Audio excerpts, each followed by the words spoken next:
Bloated goat Prince of Undeath, master of vampires and lord of specters, Orcus, grant me your crushing might and the deadly power of your skull-headed wand.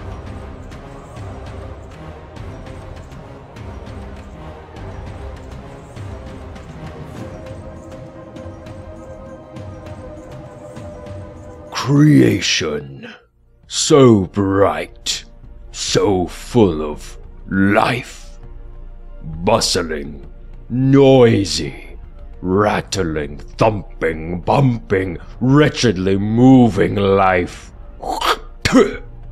If only they knew the fury this rouses within Orcus, demon lord of undeath. My fellow demons are no better. So chaotic, energetic, but they have their uses. Same for the undead, my preferred minions. The undead are quiet, still, save for the occasional weeping and mournful wailing. In truth, I would like to see them purged with their living counterparts. But I cannot accomplish my ultimate ambitions without pawns. Even mortal ones. They come to me asking for the blessings of undeath, to receive power and immortality as liches and vampires in my service. They serve me well, and tend to the many goings-on within my domain of the abyss. They too deal more directly with my mortal worshippers. Good. I will not stir from my scheming lethargy for anything less than a true threat. A god come to slay me, a chosen wielding my wand, or an incursion from my most hated rivals, the mad Demogorgon and wretched scheming Grast. A pox on both of them. I bide my time though, thinking, brooding, letting my hatred fester and fuel my plots. My skull lords report. Once again a mortal has been seduced by the horrific glory of undeath. Glory in my skull wand. The seed that I planted will start to bear fruit soon enough, and I will have a new general to lead my undead armies against the Demon Prince. But this one wishes to use the wand for civilization. Not to bring death to the living, but to have the dead serve the living. What a fool! My fury is so great, I actually rise from my chair, crushing skeletons under my hooves, wings battering away specters with the force of a storm. But the fury passes, and my form finds its throne of skulls once more. My bulbous hand grasps several soul grubs, slurping them down to fill my crimson gullet. How best to turn this situation to my advantage? Look at him. Petty mortal. So desperate for power. The power to do good. Chasing it with fervor. He will never understand the power he meddles in. But none can resist the will of Orcus for long, especially when so close to my favored wand. I send forth whispers through my wand. If he wishes to wield my wand unfettered, then he must feed it. The wand of Orcus can only be obtained through death, through blood. Sacrifices must be made. Mortals often say that the ends justify the means.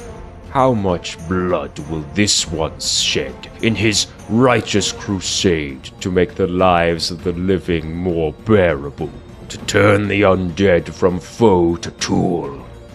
Either way, my corruption will spread.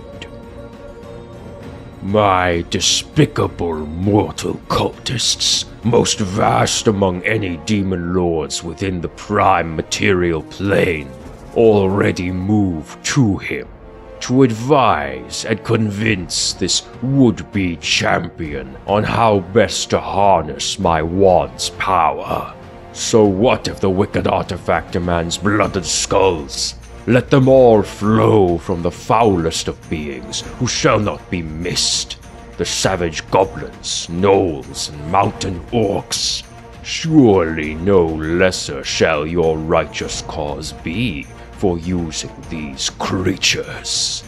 Yes, excellent play from my minions. But then again, what if this one seeks to supplant me while disposing of one of my enemies in the process? Perhaps it would be more efficient to simply smite him myself and take the wand back now. No. Mustn't be hasty. This priest likely has wards in place to keep me and my demonic servants from him. For now. And without my wand, I am more vulnerable. And the last thing I need is another Kiran Sali incident. The mention of her name brings me back to those many centuries ago. I had grown fat, complacent, gorged on soul lava till I could barely move. My undead and demonic hordes kept even my greatest rivals at bay, and with my wand in hand I had little to fear. I let my guard down, a fatal error in the abyss. I was reminded of this by the blade of a drow demigod. She had usurped me. My realm, Thanatos, conquered. My servants either annihilated, converted, or drowned in the river Styx.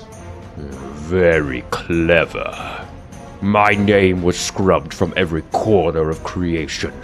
But this drow demi-power lacked the true strength necessary to erase it from the minds of mortals. And so long as these mortals lived, I could not truly die.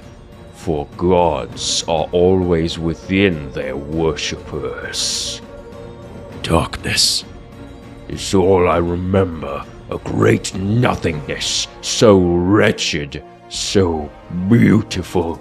My corpse adrift in the astral sea, until I arose once more. How ironic, the Lord of the Undead rising as one of them. I hate irony. Orcus was a thrice cursed name now.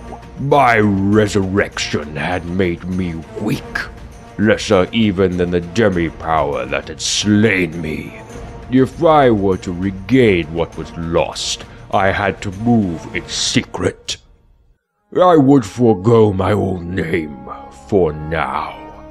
Orcus would stay dead, and Tenebros would be able to do as he pleased. Quietly or rather, Tenebros slipped under the watchful eye of Anubis, and spirited away through the bowels of Yggdrasil. The world ash ferried me to secret places, where none would think to look for a demon lord. There I consolidated my failings. Never again would I let my guard down. Never again would Orcus be harmed or usurped. Like the vast undead of Thanatos, he would rise again. But Tenebros is a sorry state where the matters of gods and demon lords are concerned. To reclaim what was lost, I must be made whole again. through the dreamless sleep of death, even through the eternities between the planes, I could feel it. My wand. Of course, the wicked spawn of Loth would not be able to destroy it. The key to truly reviving Orcus lay within that wand. But where is it? I, Tenebros and his followers, searched every realm we dared visit. Where was it?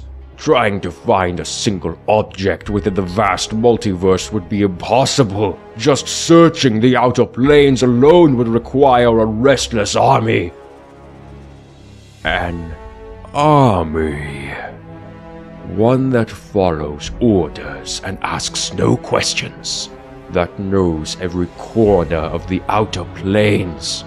Of course, the Modron March. That was the army I needed. But Modrons only follow their supreme lord of order. The supreme Modron. The One. Primus. A being of absolute law would gladly have an audience with Tenebros over some pact or other. An impartial being anathema to the concepts of good and evil would be an easy target. I could play the part of an assassin, so long as I had a blade that could slay the gods. Thankfully, I have just the thing. A vestige from the Dawn Wars, a power so terrible it can obliterate gods. So when Primus allowed Tenebros to speak with him, I spoke. I spoke the last word. With Primus annihilated, I used my waning spark of divinity to usurp his position. The Modron March forced to discover the wand of Orcus. The march did not yield my most precious possession, but it did deliver its location. A blossom growing with the 9 hells could cure the amnesia wrought by the river Styx. Then it would be a simple matter of finding the flower and the drow who hid my wand, resurrecting them as I did with so many others Kiran executed into undeath, with their minds clear of the Styx's waters and resurrected into my service. I finally had my answers. My wand returned. My power restored. Soon after the usurper Kiran was slain, Orcus had returned. Thanatos was mine once more. The last word banished for all eternity, a price I was willing to pay for the return of all that I am. Even if I am more undead than I once was, that matters not. I will never let my guard down again. I will not act rashly. This mortal can keep my wand. Its power will damn his soul to my realm in the end. But I must pull the strings. Once more I whisper through my wand. To the corrupted savior it whispered of immortality and eternal peace for his beloved home and people. Never again would they have to die in battle or doing menial labor. The undead would do it for them. But it needed more blood, more skulls. The offerings will turn, as I knew they would, from wretched goblin and gnolls to the blood of bandits, thieves, orphans, undesirables. The ends justify the means, do they not? But when people go missing, rumors of blood sacrifice spread. That will attract the heroes. Through the consultation of wise men, use of the mystic arts, and the craft of military intelligence, we now know that our opponent is in league with powerful demons. We suspect the Prince of the Undead, Orcus, whose name I shudder to even mention. They strive, they fight, and they find the misguided owner of my wand. In his madness he faces them. He turns even to wielding my wand, attuning himself to it. The moment a hero's sword strikes him down, his soul is mine. The heroes destroy my cultists. No matter. The wand is in my possession once again, and death is little more than an inconvenience for Orcus. The mortal awakens within his old lair, sacked by the heroes now long gone. He is surrounded by the undead, and the look on his face asks all his questions. No, I mumble out, a visage of me and all my bloated glory before him. The glowing skull upon my wand pointing towards him, locked in its eternal scream. The man that was once a protector and scholar, cowering in fear. No, you did not succeed. The wand was never yours to command, nor were the undead you summoned. They are mine, now and forever. And so too are you, fool, who attempted to steal from mighty Orcus. For this I have punished you, and for your efforts I too reward you. Cease your pathetic prayers. I can promise you that no god save for myself will listen anymore. The man stops, the panic and confusion subsiding. As he gazes into my burning eyes, he realizes the terrible truth. His heart is no longer beating. His skin is cold as the grave, shriveled, clinging to his bones. Yet he moves, yet he thinks. As he thinks, he remembers. The fight with the adventurers, the cultist, the wand now staring into his soul, or what's left of it. You obtained this wand because I allowed it, and because deep down you wanted it, the power to control death. In doing so, you have empowered me and spread my influence further within the Prime. For that I reward you with what you truly wanted. Immortality. You can feel it, can't you? My blessing. The energies of the negative plane have been funneled through me into you, empowering you. You are bound within my service forever now, Lich. Your soul bound to this phylactery, which in turn is bound to me. You will continue to spread the name of Orcus through this plane. You will heed the will of my cultists as if it were my own. You will spread on death and destruction to all the lands you see, and to the lands beyond them. Their souls for me to devour, their corpses for me to bring as puppets, until my altar flows thick with blood, and until this raucous plane of existence is finally silent. You will yield to the summonings of Orcus, and join me in my eternal war against the demon lords.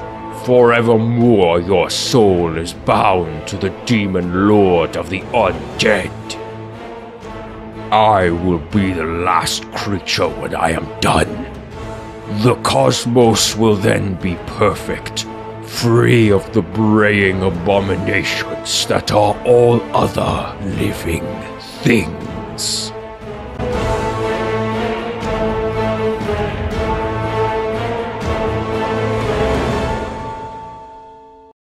Thank you so much for watching, you guys. A special shout out to my patrons on screen. You guys are all amazing. You can become a patron too. Just $5 a month gets you early ad-free access to all of my long-form content, the ability to vote in polls for future video topics, and a brand new feature, Monthly Monsters. This is where I homebrew a new monster, create the stats, the treasure, the encounters, and post it as a downloadable PDF. Our very first monster is the Rockbiter Troll, a troll infused with the essence of the elemental plane of Earth. It has rocky skin that protects it from weapons and even magic, with the unique ability to smell magic, kind of. They actually go around and consume magic items. It's really cool. If you're interested in this, or if you just want to go the extra mile to support the channel, then head on over to patreon.com/HeWhoDelves and find out more. Also, we're still trying to reach that 10,000 subscriber goal. If we can get to that goal before the end of the year, I will release a PDF consisting of 5 unique ancient dragons from my videos. Full stats, combat tactics, personalities, lairs, and of course, treasure hoards. I am currently talking with wonderful artists about creating truly stunning artwork for this dragon PDF, and I cannot wait to share it with you all. And yes, this PDF with the dragons will be 100% free, so don't be afraid to hit that subscribe button, share the video around, hit like, and leave a comment. All that good old YouTube stuff. It really does help the channel and really means a lot. But yeah, that's it for me. I hope you all enjoyed. Thanks again for watching, and I'll see you in the next one. Cheers!